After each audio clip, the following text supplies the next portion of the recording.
Namaskar. In this beautiful environment, I want to talk about life, death, and sanskara. I'll be explaining this word sanskara in a few moments. First, I need to speak about what is action. Action is the movement of objects from one place to another. Number one. Number two, there are two kinds of action. They are kriya and karma.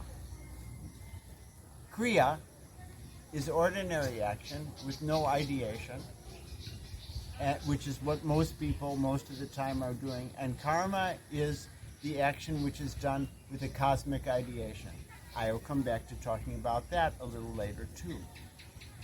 But the point with regards to our subject is that when we take any action, thinking, for example, that I am speaking in a video, if I think like that, then I will either like it, dislike it, maybe feel nervous, whatever. There's reaction going on in my mind if I think in that way, that I am the one giving the talk. And as a result, there'll be a reaction. You know, it is said in the Bible, as you sow, so shall you reap. Sow means S-O-W. So as you do the farming work, so it will come out. If you make effort, a good result will come. This is the idea. But the deeper idea is that for every action, there is reaction. According to Newton, it was for every action there is an equal and opposite reaction. But when it comes to the mind, there's a third factor that comes in, and that is time. So when there's delay in time, then the reaction becomes stronger. Now, those reactions which are delayed in time and they don't become expressed immediately after taking an action, that means they are unexpressed potential reactions. They will remain in the mind in a seed form, and they are called, the unexpressed potential reactions are called sanskara. Samskara. Now, sanskara, automatically, you can say that when you take any action, the mind becomes distorted. Let's say the mind is like a ball. You take some action, and a part of the ball will stick out. Now, when the reaction comes, it will come back to normal. So the reaction is bringing relief. However, normally, even when the reaction is there, you will get pleasure or you will get pain. So it comes, so the distortion is there, reaction comes, but pleasure or pain is there, so you want it again or you want to avoid it, again distortion. Action, reaction, again that reaction becomes like a new action, requiring more reaction. Then you react to that. For example, let's say that you want to eat a piece of apple pie. You get it. You feel pleasure. From that pleasure, now you want to have it again, but not immediately. So that comes as a sanskara in the mind. The more nice things you do, you get sanskara to get them. On the other hand, that if you have a very bad thing, somebody becomes angry with you, and you do something wrong, now you feel the need of reaction for a bad thing to happen in your life. So that sanskara is there, causing bad things to happen. Sooner or later, it's got to happen. And when that bad thing happens, it's a kind of punishment. Somebody will become angry at you because you became angry at somebody else. So then, as a result, action, reaction, it never finishes this chain. Now, there are three types of sanskara, remember, which means unexpressed reactive, I'll put it like this, reactive momentum. There's a momentum, it's in seed form in the mind. Three kinds. There are the sanskaras that you're born with. That means to say that when a baby is born, it has certain tendencies. For whatever reason, we'll come back to that. You'll see that some babies are genius. Some babies have problems. Some babies they have capacities. So everybody is different. That is inborn sanskara. It may or may not seem to come from the parents, genetic, whatever. Second is that our family or friends may intentionally want to change us in some way. For example, the parents may say, intentionally or unintentionally, they may cause us to develop some capacity which is not natural in us. And the foremost example of that is shyness. If the parents or other people around say, oh, you must be careful, you mustn't do something embarrassing, you're embarrassing us all. Or even worse, if the small child is there and the parents will say in a happy way, in a proud way about their child in front of others, they'll say, oh, he's so shy, as if it's a good thing, you know. But actually that's imposing an unnecessary sanskara, the sanskara of shyness. It would be better if they need to impose something, the parents should always say, oh, he's very courageous, she's very good, all positive things. But anyway, these are imposed sanskaras.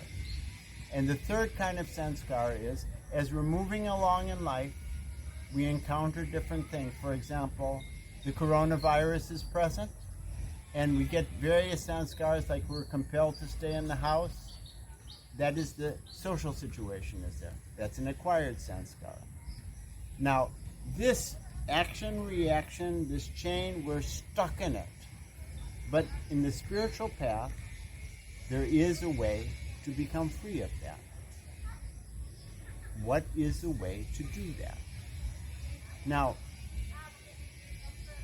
when we practice meditation, then we see that our thoughts are moving along. They are moving. Why are they moving? Why we cannot control our mind? Because of our sanskaras. Our mind goes on bubbling with necessities, with things that we worry about, the things that we want, the things that we fear, and just things that happen, and we're still reacting to that. So this is sanskara. Because of sanskara, so many thoughts come in our meditation. Now, if we keep returning our mind to the thought of the cosmic mind, we keep returning our mind to the thought of the infinite being, to the divine entity, then the sanskara becomes consumed. Why does it become consumed? Because it gets converted into an attraction toward the supreme entity.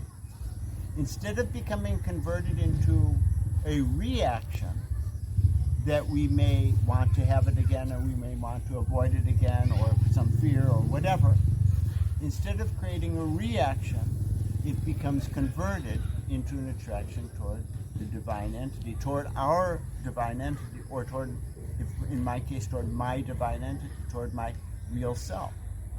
That means that we are trying to realize God through our meditation.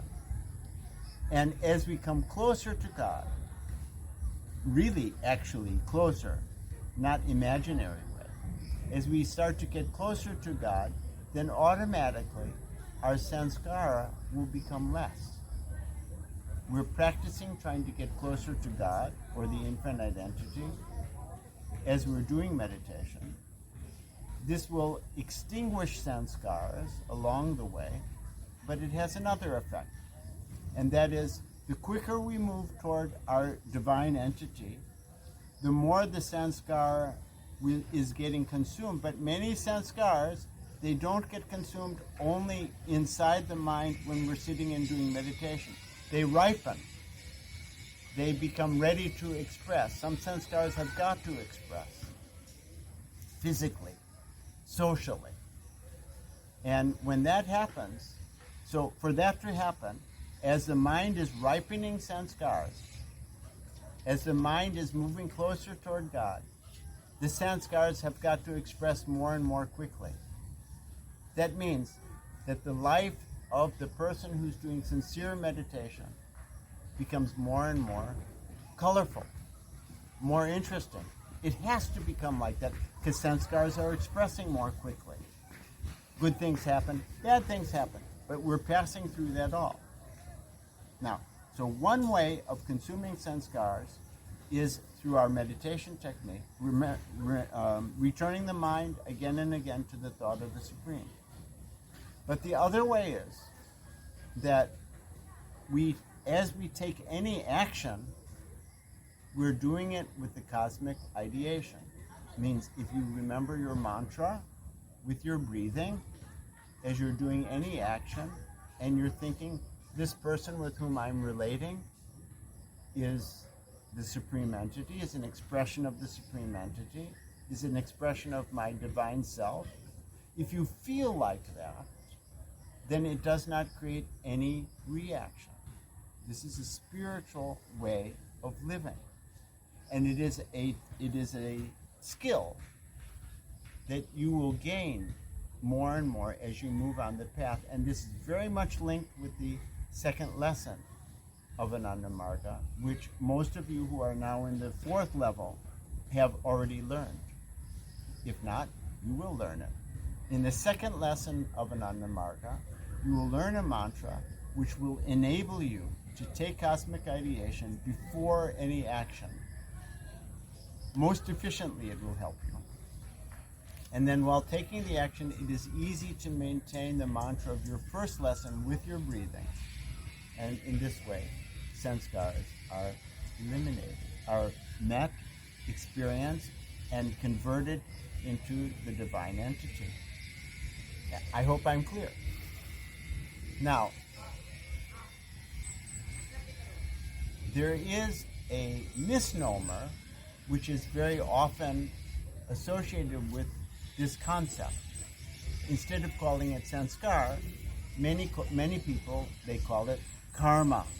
They talk about the law of karma. For every action there's reaction. They call it your karma. It is a misnomer, because the real meaning of karma, I told in the very beginning of my talk, is when you're taking action in which you're thinking that everything is the divine entity, which I was just talking about a moment ago, and that's called karma, as opposed to kriya. When we take an action in which there is no cosmic ideation and it will create reaction, in Sanskrit that's called kriya. If it will create no reaction, it is called karma. Now, those who have propagated the idea of karma, that for every action there's reaction, some of them have done so with a very wrong intention. For example, people who have religious dogma, who say that if you do good, you'll go to heaven. If you do bad, you'll go to hell. Then they infuse the fear of hell. They may even say you are a born sinner. You have to do penance for all of your life in order to come out of the sin that you were born with. These are garbage ideas, and they have been propagated in order to exploit the people and make them keep coming to the religious institution or to give donations or like this. Secondly, we have politicians who've spoken of karma. They also want to exploit. They say, oh, it is the karma of the poor that they will be poor. Rich people say the same thing. So they avoid their responsibilities.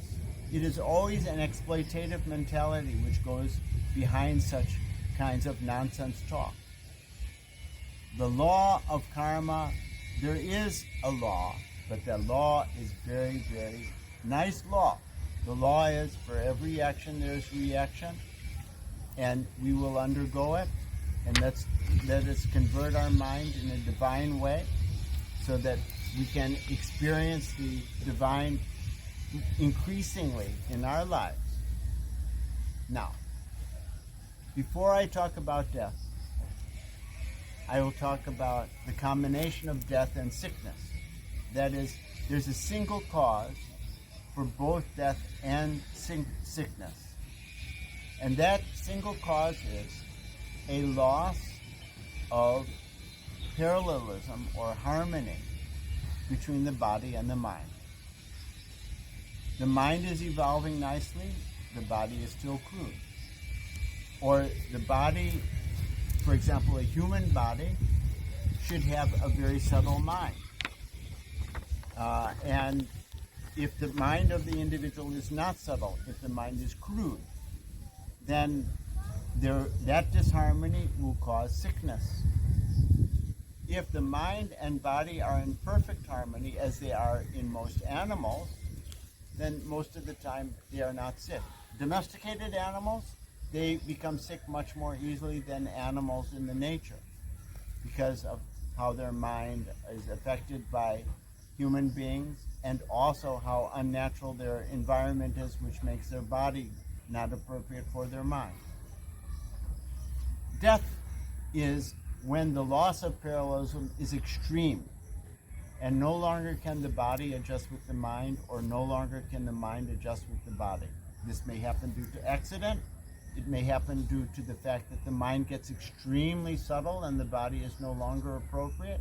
It can also happen simply due to old age and wear and tear on the body, and the body is no longer suitable for that particular mind.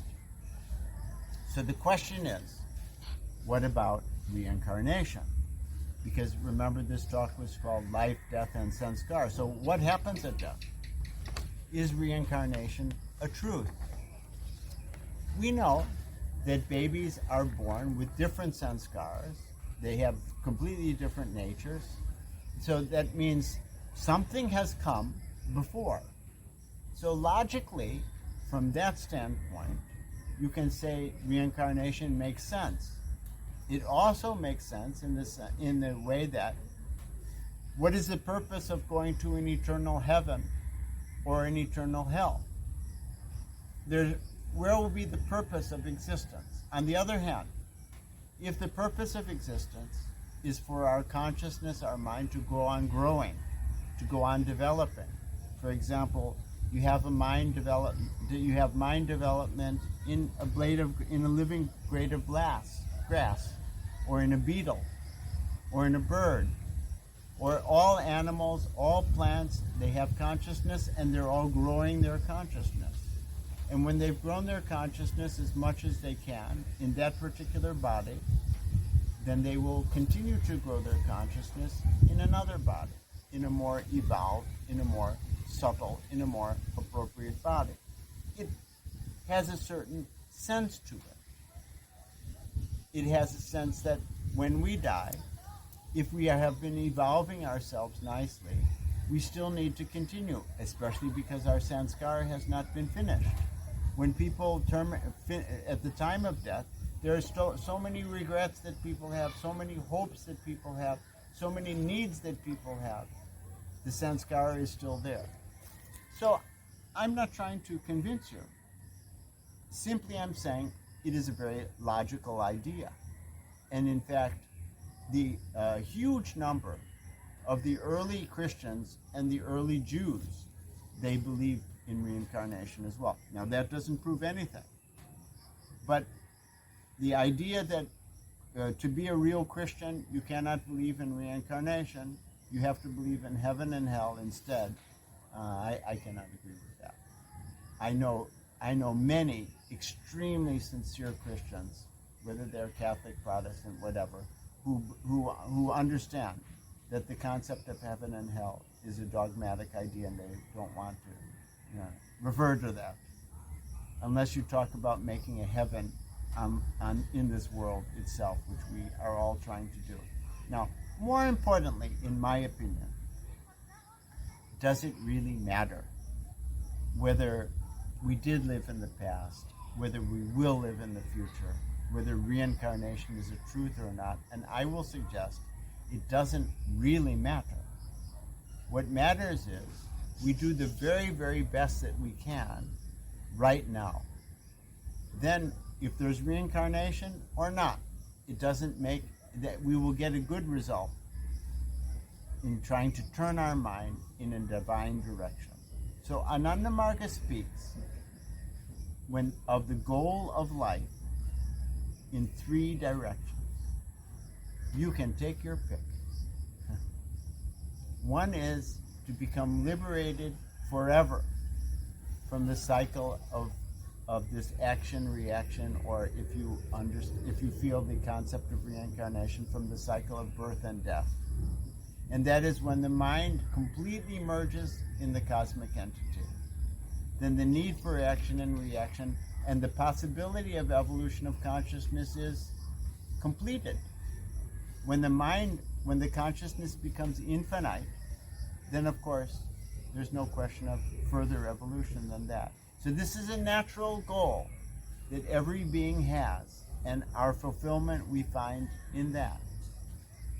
The second goal that a person may have is a temporary liberation, a temporary sense that everything is the cosmic entity. If their meditation is not deep enough, if they have not done long enough, then they will come into that condition for some time, and then they'll come out of it and continue, and then get better and better and better. But ultimately, the person is going to still want to achieve the permanent liberation. But the third target is the most interesting for me, and whether it is for you or not, it is up to you. And that is, I don't want liberation. I want to go on serving to the maximum of my capacity forever. I want to go on serving the divine entity. I want to go on loving everyone. I want to go on loving the divine entity in the form of everyone. And for me, this is the most interesting, and it is the great joy of life to give the self for the sake of evolving others. Now, some spiritual leaders say that's the secret of liberation. That if you really serve with your everything and you're not trying to get liberation, that's the only time that you really will get liberated. Well, whether that's true or not, the joy of life, one finds it, the more we dedicate our lives to serving others, the more our life becomes very, very happy.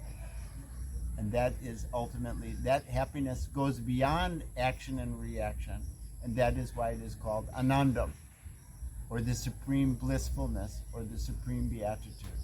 The more we serve selflessly, the more we will transcend the self and feel the extreme Anandam, the extreme blissfulness. We transcend all sanskara, all death, all reactions. Thank you very much, and namaskar.